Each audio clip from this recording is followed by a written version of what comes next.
și bine, la un nou joculeț pe canal, se numește Fotonica și un joculeț. Știți voi că mai făceam eu joculețe astea micuțe, să vă mai arăt ce a mai fost lansat recent pe Steam. Asta a fost lansat acum câteva zile și mi s-a părut foarte interesant conceptul, așa că hai să vi-l arăt și vouă.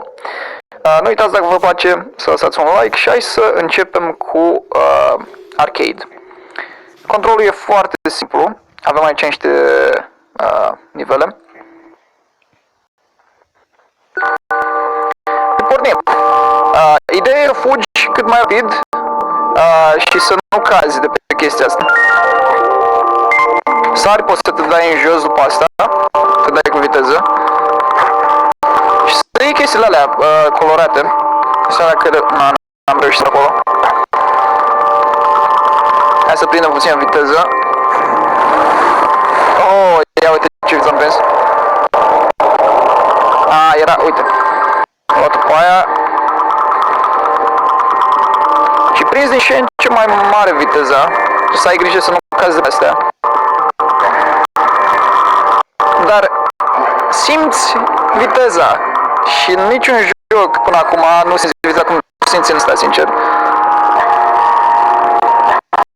Ești, să ai grijă mare să nu cazi.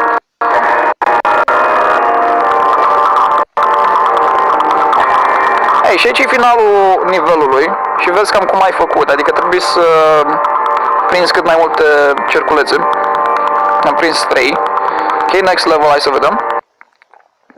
Și în afară de astea, de aici pe care le selectezi, poți să te duci să ai endless, adică nu se termină niciodată și vezi cam cât de mult poți să reziști.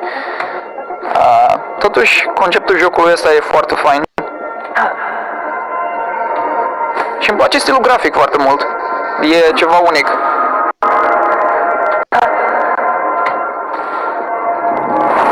Deci am început să prind viteză. Oh, shit. M-am lovit de aia. Norocul meu a fost că mai aveam ceva jos, dacă nu mă duceam mai rea.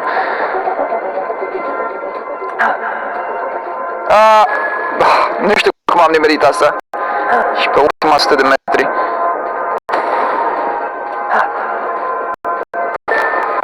Așa.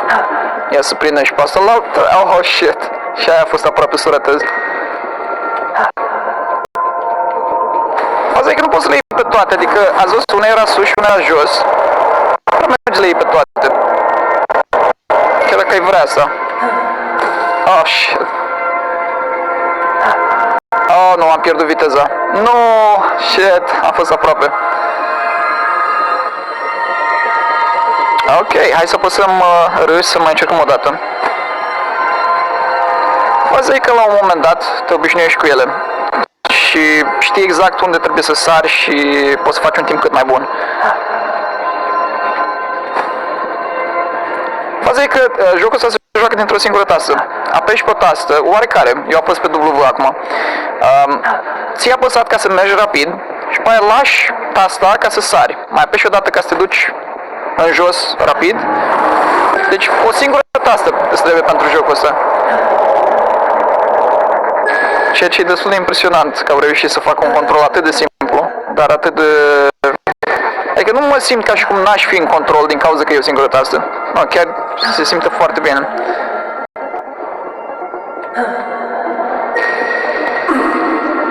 Shit, cum am putut să ratez aia? Pe bune? Și nu e să cred că am ratat chestia aia. Hai să mai încercăm o dată. Hai, bagă viteză. Și o să vă arăt pe asta și modul endless, în care pur și simplu te duci la infinit, nu mai ai oprire. Și trebuie să vezi cam cât de mult poți să reziști. Jocul ăsta e disponibil pe Steam. Puteți să intrați în descriere să vedeți. Am zis că vreau să vă mai arăt și joculețe unice din când în când. Joculețe de astea mici. Știți voi că vă arătam la un moment dat, nu știu de ce m-am oprit să vă arăt, dar continuăm din nou și cu joculețe de astea mici ocazional. Prind un pic de viteză. Doamne, ce senzație de viteză poate să-ți ofere jocul ăsta. Da, așa încă stă aici. Bun, hai să mergem pe modul endless, să vedem cum e. Mergem back to main menu și mergem la modul endless. Endless. Și ai și versus, nu știu dacă poți să te bați cu alți oameni. Poate că aia chiar n-am încercat să văd. Dar asta e să vezi cam cât de mult poți să reziști și am impresia că nu trebuie să selectezi nimic, doar trebuie să reziști, nu cazi de pe platforme.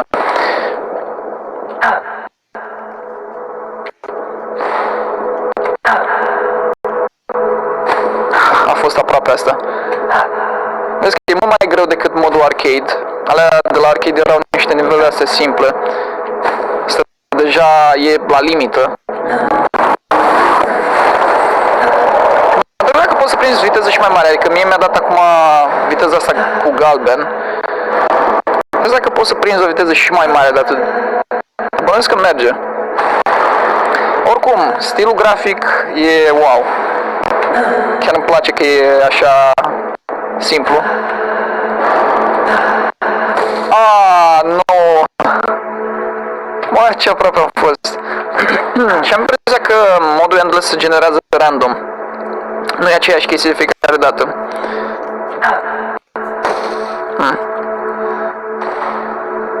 Hai să mai încercăm o dată să vedem dacă reușim. Hai, bagă. Să ai grijă mare la săriturile astea. Uite, am sărit un pic cam vreme, dar nu contează. Am mers până la urmă.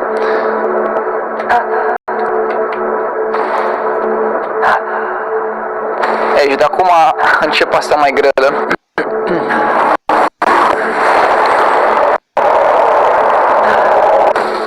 Dar cum? Deci cum mă lovesc eu de chestia aia? Cred că e a doua oară când mă lovesc de aceeași platformă. Hai să mai încercăm și de data asta să vedem dacă merge. Oricum, dacă aveți și voi jocul, încercați, lăsați-mi în comentarii cam cât de mult ați rezistat voi. Shit, am dat din greșeală înapoi. Cât de mult ați rezistat voi în Endless. Hai să vedem de data asta cât de mult rezist și facem comparație cu cât de mult puteți să rezista voi. Adică vă dați seama după scor.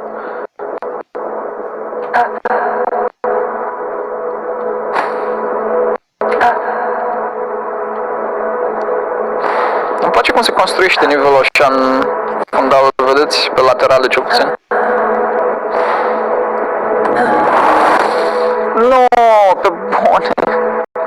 Trebuie să mai încerc o dată. Asta e tipul ăla de joc în care trebuie să mai încerci încă o dată și încă o dată. Nu poți să pur și simplu să-l lași. Vrei să faci cât mai bine. Faza e că trebuie să faci jump-urile astea la perfecție ca să nu te lovești aiurea.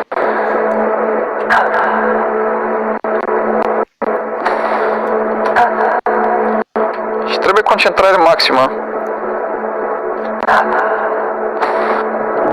Săritură în sus aici. Asta e faza, deci acolo trebuie să faci săritura mai din timp. La mine asta e problema. Pentru că nu observ chestia aia din timp, nu fac săritura la timp. Ceva de genul ăsta. Și atunci merge. Da, chestiile astea sunt random. Că acum am dat altfel cum a fost înainte. Și asta e mișto, pentru că poți să joci asta la infinit, nu o să te plictisești când o să ai același nivel tot timpul.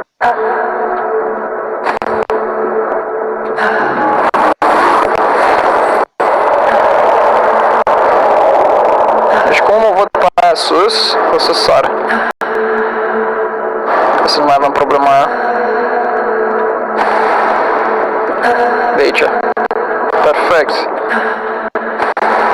Oh, shit, ce viteză are asta.